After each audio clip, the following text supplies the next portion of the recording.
중요한 것은 그냥 돈 주고 선생님한테 맡기고 그냥 관심을 끄는 것이 아니라 항상 내 아이가 어떤 상황에 있고, 그죠? 어떤 취향을 가지고 있고, 지금 무엇을 좋아하고, 어떤 수준에 있고를 항상 눈여겨보셔야 돼요. 그것이 엄마표의 중심이고 가장 중요한 포인트입니다. 그래서 학원도, 선택은 할 수가 있겠죠. 그죠? 그렇지만은 여러분들, 처음부터 무작정 나는 엄마표는 무조건 안 돼. 엄마표 고수들처럼 난 절대로 안 돼라고 생각하지 마시고 한 번쯤 더 생각해 보시고 그 다음에 차선책으로 고민을 해보시기 바랍니다. 그 다음에 영어 과외가 있고요. 영어 과외도 뭐 학원과 결국 마찬가지겠죠. 그 다음에 요즘은 온라인 학습도 많습니다. 온라인 학습이 유아용어로 만들어진 그죠? 온라인 학습, 뭐 영어 동요나 동화를 온라인으로 같이 하면서 이렇게 진도를 따라가는 온라인 학습도 요즘은 굉장히 인기가 있습니다. 그리고 또 하나가 조기 유학이죠. 그죠? 혹시 여기 계신 분들 중에서도 조기 유학을 고민해 보신 분들 많으실 거예요. 그죠? 한국의 엄마들이라면 조기 유학을 한 번쯤 내가 돈만 많다면, 그죠? 혹은 여건만 된다면 보내고 싶다라고 생각 안 해봤다면 그건 솔직히 거짓말일 거예요. 그죠? 그렇지만은 중요한 것은 이런 조기 유학을 보냄으로써 얻는 것과 잃는 것을 우리가 꼼꼼히 따져봐야겠죠. 그죠? 꼭 사회 문제화되고 있다, 뭐 기러기 아빠가 어쩌고 저쩌고 이런 얘기를 드리기 이전에 그 이전에 정말로 우리나라 환경에서 아이가 자라면서 얻고 그리고 성장하는 부분, 그것을 굉장히 많은 부분을 포기하고 선택해야 되는 것이 조기 유학입니다. 경제적인 것을 떠나서요, 또. 그죠? 여러분들, 아이가 영어를 잘했으면 하는 이유가 뭐세요? 아이가 리더가 되었으면 좋겠고요. 능력을 발휘했으면 좋겠고요. 그죠? 어쨌든 남보다 앞서 나가서 남들한테 인정받는 사람이 되고 싶은 것. 그것이 여러분들이 영어 교육을 시키고자 하는 궁극적인 목적이죠. 그렇다면은 우리 사회에서 어떤 사람, 어떤 아이, 어떤 인재를 원할까를 한번 생각을 해보세요. 사실 여러분들 리더가 되기 위해서 필요한 능력은요. 굉장히 많습니다. 리더십, 통찰력, 해당 업무에 대한 능력은 물론입니다. 그죠? 그리고 커뮤니케이션 능력, 그죠? 그리고 문화적인 교감 능력, 굉장히 많은 것을 포함하고 있습니다. 그 중에 언어 능력은 어떻게 보면 일부분이에요. 그런데 그 일부분의 능력을 위해서 우린 조기 유학이라는 것을 혹시 영어 교육 때문에 간다면은 그 일부분을 위해서 우리가 너무 많은 것을 희생하면서 가고 있는 것은 아닌가, 그 고민을 한 번 더 해보셨으면 좋겠어요. 실제로 왜 조기 유학을 갔다 와서 굉장히 성공한 경우도 물론 많지만은 또 실패한 경우의 얘기를 들어보면은 가장 많이 듣는 이 얘기가 일단 모국어 능력을 제때제때 잡아주지 못해서, 그리고 또 모국어로 습득해야 되는 지식, 학과목 지식 같은 거, 그죠? 그것을 제때제때 잡아주지 못해서 적응을 못하는 경우를 많이 들어보셨을 거예요. 그죠? 특히나 초등학교 3학년, 4학년, 고학년 지나가고 돌아온 아이들이 특히나 이 학과의 성적에 그걸 따라가는데 굉장히 어려움을 많이 겪습니다. 이런 부분을 생각을 했을 때 조기 유학도 100% 신뢰할 수 있는 방법만은 아니겠죠. 그죠? 자, 그런 의미에서 제가 굳이 엄마표 홈스쿨링을 6번 마지막에 둔 이유가 바로 거기에 있습니다. 사실 다른 것을 물론 엄마표 홈스쿨링이라고 해서 희생할 게 없는 건 아닙니다. 엄마의 노력, 열정, 그리고 아이 나름대로도 또 많은 것을 또 희생해야 될 수도 있습니다. 하지만은 앞에 소개해드렸던 여러 가지 영어 교육 방법과 비교했을 때는 그죠? 희생하는 것이 적으면서도 굉장히 많은 것을 얻을 수 있는, 엄마도 성장하고 또 아이도 함께 성장할 수 있는 그런 방법이 바로 엄마표 홈스쿨링이라고 저는 자신합니다. 자, 그렇다면은 자, 엄마가 홈스쿨링을 해줄 수 있을 때 그럼 도대체 어떤 방법으로 접근을 하는지 역시 여러분들 너무나 잘 알고 계시겠지만 또 한번 짚어보는 의미에서 하나하나 보도록 하겠습니다. 자, 첫 번째가 처음 시작하는 아이들한테 가장 많이 해주는 게 영어 동요와 챈트 들려주기예요. 아까 우리 그 영어 정보 3급에서 챈트라는 단어 나왔었죠? 네. 여러분들 챈트라는 게 뭐였죠? 챈트?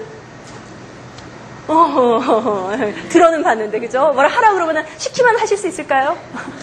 챈트는 어떤 그 리듬을 가지고 이렇게 하는 이렇게 랩 비슷한 거예요. 예, 예를 들어서 여러분들 대한민국 이것도 챈트입니다. 이것도 챈트입니다. 사실 그리고 또 세탁 아시죠? 메밀묵 사려 찹쌀떡 이것도 챈트입니다. 어떤 리듬을 타고 있는 그런 그 특정한 그 언어 같은 건데 원래는 이렇게 그 종교적인 의미에서 나왔던 거예요. 어쨌든 이런 것이 챈트인데 영어 동요나 챈트는 우리말 사운드와 전혀 다른 영어 사운드에 익숙하게 만들어주는 효과가 있습니다. 영어 동요, 여러분들 팝송 가지고 혹시 영어 공부해본 적 있으세요? 재밌죠? 그죠? 그러니까 별로 이렇게 공부한다는 느낌도 안 들고 부담도 없고 그게 바로 영어 동요, 노래가 가진 힘입니다.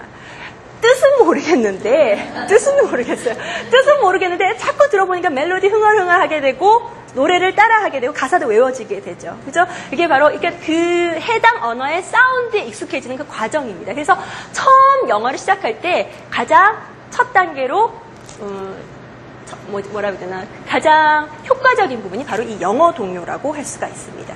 그런데 여러분 영어 동요도요 천년만년 영어 동요만 들려준다고 해서 아이가 영어를 유창하게 할 수 있는 것은 또 아닙니다. 왜냐하면은 영어 동요는 아까도 말씀드렸듯이 사운드 중심이에요. 사운드, 의미 중심이 아니라 그죠? 소리를 파악하는 그 활동 중심이기 때문에 의미를 파악하시려면은 2번 영어 책 읽어주기 그리고 오디오를 들려주기입니다. 네, 영어 책을 읽어주되 특히나 처음부터 문자만 빽빽하게 있는 언어로 시작을 했을 때는 아이들이 전혀 이해를 못하겠죠. 그죠? 그림과 내용이 함께 있을 때, 그럴 때 아이들이 영어가 나와 있는 부분을 한국어로 번역하는 과정을 거치지 않고 그림을 보고 직관적으로 이해하고 영어를 이해하게 됩니다. 그게 바로 그림책이 가지는 효과예요. 그래서 영어 동요 다음에는 여러분들 영어 그림책으로 접근하는 것이 굉장히 효과적입니다. 자, 그 다음에 3번.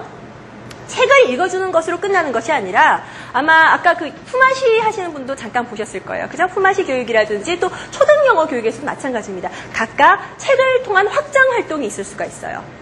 예를 들어서 유아들이 그림책을 읽고 책을 딱 덮고 나면은 자 이제 다 끝났다 하고 끝나는 게 아니라 거기에 책에 나왔던 내용을 가지고 뭔가 미술놀이를 해본다거나 그죠? 아니면 거기에 나왔던 단어를 가지고 뭔가 파닉스 놀이를 해본다거나 아니면 거기에 나왔던 노래와 그죠? 율동 그죠? 그리고 또 여러 주제어를 가지고 게임을 해본다거나 그런 확장 활동, 액티비티가 있을 수가 있고요. 초등학생인 경우에는 조금 더 글밥이 많고 내용이 있는 그죠? 그런 책을 읽고 난 다음에 거기에 나오는 주제를 가지고 뭐 대화를 엄마랑 한국어도 괜찮습니다. 대화를 해본다거나 주제어를 다 잡아본다거나 아니면은 조금 더 레벨이 있는 아이들은 서머리가 뭔지 아세요, 여러분? 서머리, 요약. 예, 내용을 요약을 해보는 거예요. 그죠? 그러니까 이미 읽었던 내용을 다시 한번 머릿속에서 정리해서 간단하게 요약하는 활동이 초등학생들을 위한 확장 활동이 가능합니다. 또 혹은 그래픽 오거나이저라는 거 아까 우리 정보고수 1급에서 나왔던 단어입니다. 네, 그래픽 오거나이저 같은 것을 활용을 해서 책 내용을 체계적으로 정리해서 써보고 혹은 그려보고 하는 활동을 또 해볼 수가 있습니다. 이것도 역시 홈스쿨링에서 모두 가능합니다. 그리고 온라인이라든지 혹은 그 엄마표 영어 교육의 책을 살펴보시면은 이런 기법에 대해서 어떻게 접근할 것인지가 자세히 나와 있기 때문에 관심 있는 분들은 공부하셔도 좋을 거고요. 그리고 또 앞으로 저희가 계속 진행할 엄마표 영어 특강에서 저 말고도 또 다른 전문가분들이 계속 이 부분에 대해서 얘기를 해주실 겁니다. 자, 그리고 네 번째, 만화, 영화, 영상물 보여주기. 이것도 굉장히 쉽죠? 그죠? 제가 쉽다고 하는 의미는 어머님들의 품이 제일 적게 들어가는 방법입니다. 책은 읽어줘야 되죠. 사와야 되죠. 그죠? 뭔가 좀 해주려고 그러면 공부도 해야 되고요. 확장 활동 아까 저 말이 쉽지. 저거 다 뭐 오리고 붙이고 막 만들고 이런 어머님들도 되게 많으세요. 참 힘든데 만화, 영화는 어떤가요? 그냥 사서 아까 비디오도 있었죠. 이것만 해주시면은 유아들 같은 경우도 열심히 보고 초등학생도 열심히 보고 굉장히 품이 덜 들어가는 그런 방법입니다. 그래서 만화, 영화, 영상물 보여주기가 있고요. 그리고 5번째 생활회화 실천아이가 있습니다. 자, 제가 이걸 왜 또 이런 톤으로 말씀을 드렸나? 생활회화하기가 사실 어떻게 보면 엄마표 영어 교육에서 가장 확실하고 그죠? 너무 간단하죠. 엄마가 영어로 대화해주면 되잖아요. 그러면 얘기 다 끝나는 거 아닌가요? 그죠? 엄마가 영어로 대화해주면 될 것 같은 생활회화가 근데 왜 이렇게 어려울까요? 여러분들 여기 계신 분들 중에서 나는 우리 집에서 우리 아이랑 영어로 대화를 하고 있다 말고요. 해봤다. 해본 적 있다. 손 한번 들어봐 주세요. 해본 적 있다. 해본 적 있다. 한 분, 두 분, 세 분, 네 분, 다섯 분, 네 분? 네. 이거 뭡니까? 이게 뭡니까? 해보려다가 마셨나요? 예, 해본 적 있다. 어떤 거 해보셨던 분들은 어떻게 쉽던가요? 어렵죠. 예. 그러니까 뭔가 말을 해주고 싶은데. 그죠? 저 행동은 벌써 저만큼 가 있는데 머릿속에서 아직 말은 안 나오고 아마 굉장히 힘드셨을 거예요. 사실 대부분의 한국 어머님들, 저를 포함해서 대부분의 한국 어머님들이 이 생활해야 실천하기가 참 효과적인 방법이라는 걸 알면서도 힘든 부분입니다. 그래서 정말 고수분들, 그리고 정말로 열정적인 분들은 되든 안 되든 책을 아예 달달달 외우시죠. 인터넷에서 그런 분들 보셨어요?